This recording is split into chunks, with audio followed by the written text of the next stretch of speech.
Okay, let's talk about adding and subtracting mixed numbers. Now, with adding and subtracting mixed numbers, they can get kind of difficult and they get kind of tedious. It just kind of depends what you're adding or subtracting. But again, just like adding or subtracting anything fraction-wise, you have to have a common denominator. So right here, I got 8.5, and I need to add 1 7/8 to this. Which depending on which trade you are, this could be a really, really common addition you'll have to do, okay, when you're dealing with things in different denominators, especially halves and eighths. So let's find the LCD here. And remember, the LCD is the lowest number that both these go into. So the LCD in this case will be 8, because 2 goes into 8 and 8 goes into 8. So could you use 16? Yes. Could you use 24? Yes. But we want to use the lowest number, so it keeps our reduction pretty simple. Now we have to make each of these denominators this lowest common denominator. So what you should notice is 8 is already 8, so we don't need to multiply that by anything. Okay, I guess if you want to, you can multiply by 1, but we don't need to do that in this case. Or we don't need to multiply by anything. So 2, I need to multiply that by 4. Multiply the top by 4. So let's see, this gives me 8 and 4/8 plus 1 7/8. Okay, now when I go to add these, I just stack them like an old school addition problem, because I just like the visual it is. You got your whole numbers over whole numbers, fractions over fractions. You don't have to write it like this. That's just the way I prefer to do it. So we do 8 plus 1 gives me 9. 4 plus 7 gives me 11 over 8. Okay, so now if you notice this one, we got 9 and 11/8. The inherent problem with this is we have a whole number plus an improper fraction, which, for those of you guys who work with measuring devices, you're never going to see 11/8 on any type of ruler. So what we do is we change this into a mixed number. So we did 9, and then we got to add that mixed number. So 8 goes into 11 one time, gives me a remainder of 3 over 8. So we have 9 plus 1 3/8, which is 10 3/8, which is the proper format for this. Now, there's another way you can do this, because people always argue with me round and round, like, well, I want to do it the improper fractions way, and that's fine, okay. I just happen to prefer this method. But if you do the improper fractions way, remember the first step, you still have to find a common denominator. So I'm going to take these numbers and write them over here. So you still have to find those common denominators first. So since we did that already, I'm just going to kind of cheat and recycle the numbers here. So now we make these improper fractions. And here's where my only hang up is against this, is your numerators get really big really fast, depending on what you're adding. Let's see, so we do 8 times 8 is 64 plus 4, what's that, 68 over 8. Then we do the same thing for this fraction. 8 times 1 is 8, plus 7 is 15. So we get 15/8. So now we go ahead and add these. 68 plus 15, that gives me 83 over 8. Now that, you'll notice, becomes this. 83/8 is the same thing as 10 3/8, okay? Just two different ways of finding the answer. Because if 8 goes into 83 10 times with a remainder of 3, which is 10 3/8. Okay, so now some people like this method. I happen to prefer this method, just because I don't like dealing with big numbers. But if you want to do it like this, I think this is easier to digest for some people. But it's kind of up to you. And only the real time you have to do this step is if you have an improper fraction here. Okay, so I think adding mixed numbers is pretty straightforward. Let's do an example of subtraction. Get a little more whiteboard here. Let's see. So let's do an example of subtracting mixed numbers. Let's see. So there is kind of one hiccup that can plague you for subtracting mixed numbers. Is, let's say I had 6 and 1/4, and I want to minus 1 and 3/4. Okay. So now with this one. Now this one, it's already got a pre-canned common denominator, so you don't need to worry about that.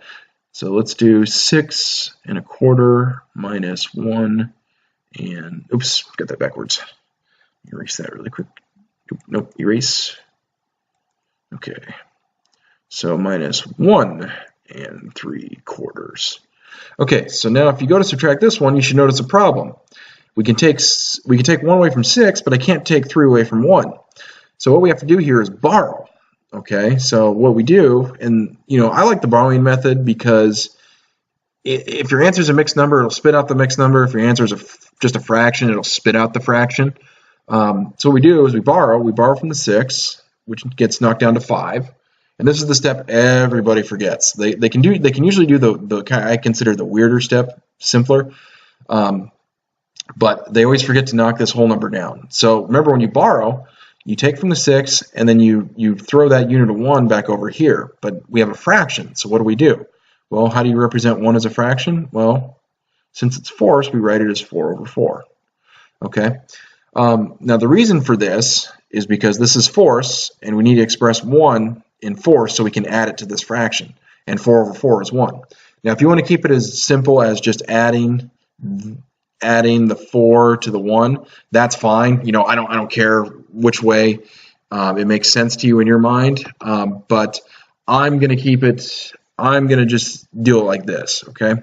So now this becomes 5 5/4 minus 1 3/4.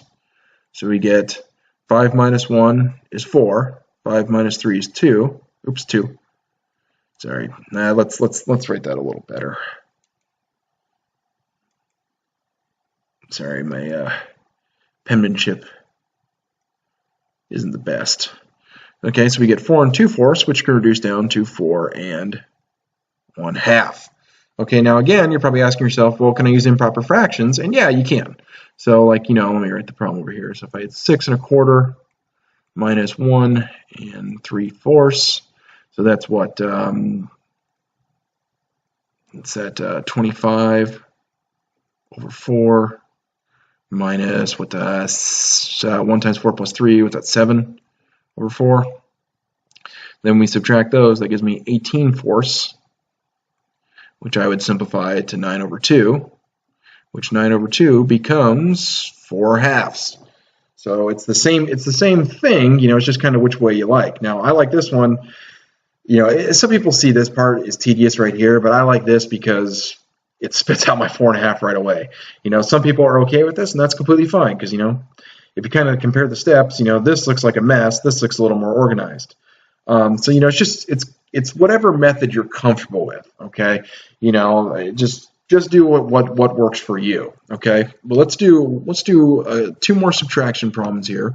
I want to do one where we actually have find a common denominator, and then a whole number minus a fraction. I'm going to show you a little trick there, where borrowing is the simpler route. Here, let's take a look. Let's do this one. Let's do 5 1/4 minus 2 3/8. Okay, so again, with this one, we need a common denominator because we can't subtract these just as they sit. So we need to find a common denominator. Let's see, the LCD. Oops, LDC. I'll just put the C in here. LCD. That is 8. Okay, and hopefully as you go here, you'll start to memorize denominators because they kind of crop up and repeat. So let's times this by 2 because that's what makes it 8. So that becomes 5 2/8 minus 2 3/8. I don't need to multiply this by anything because it's already 8. Let's see, and subtract these. Okay, I can subtract 2 from 5, but I can't take away 3 from 2. So we borrow. So we knock the 5 down to 4, and we add, in this case, 8/8. Because we do 8s here because the denominator is 8. But again, if you want to just keep it simple as I add this to this, I don't care which one you use. Let's see, so this becomes 4 10/8 minus 2 3/8. Subtract these, 4 minus 2 gives me 2. 10 minus 3 gives me 7, and we get our answer of 2 7/8. Now here's why I like this better, because right here our answer is simplified already. And it's already spit out into a mixed number. You don't have to do any changing at the end. I just like it better. Okay, so again, if you want to do improper fractions, you can do the improper fractions. and you'll get the same method. You know, I would encourage you to pause the video at this point and try it the improper fractions way and see if you get the same answer. Okay, one more thing with this, or with subtracting fractions that I want to show you, where borrowing actually is the better method, okay? And it's when you want to take, when you have a whole number, like 8, oops, when I have, oh, let me erase that. Let's try that again. Let's say I want it 8, and I want to minus 3 2/3 from that. Okay, so when you want to subtract a mixed number or a fraction from a whole number, the borrowing trick here saves you so much time. It makes your life so much easier. Okay, so a lot of people with this one, they'll write the answer as 5 2/3 for this. But, you know, and again, with that, that is wrong. Okay, just so you know.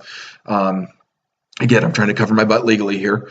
Now, the reason this is wrong is I took the 3 from the 8, but I didn't subtract off the 2/3. So this should actually be lower than 5 2/3.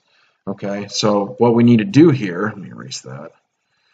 What we need to do here is we need to borrow. Okay, because you can make this, you can write this as 8/1, and then make that an improper fraction, and then make this an improper fraction.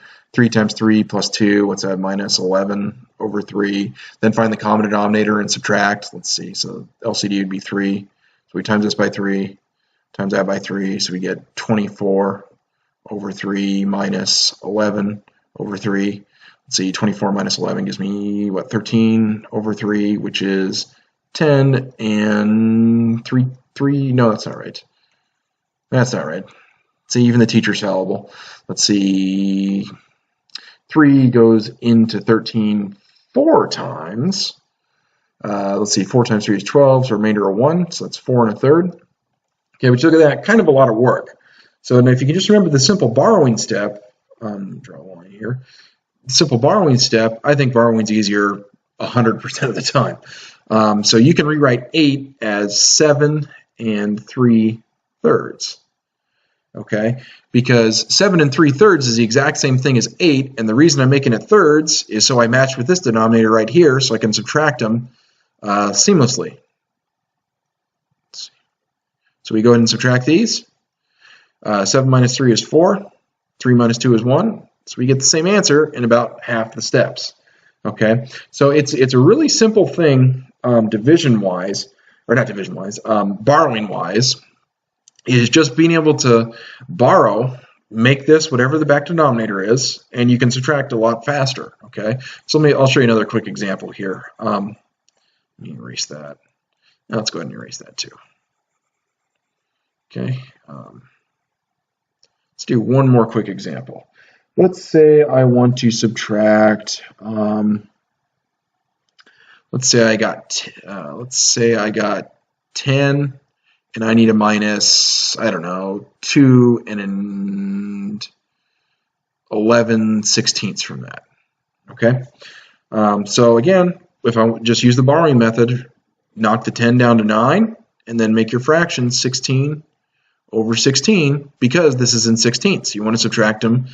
You want to subtract them easily. You know, I mean, you can make that fraction whatever you want, but I would make it 16ths because that's what the common denominator is going to have to be. So then you do 9 minus 2, which is 7, 16 minus 11, which is 5. And the denominator stays the same, 7 and 5/16, which, you know, this way I think is a lot easier than doing the improper fractions way. So much easier, I'm not even going to show you the improper fractions way. Okay, so hopefully this gives you enough insight on how to attack adding and subtracting mixed numbers. Now, obviously, I didn't cover every single example you can see, but the method does not change.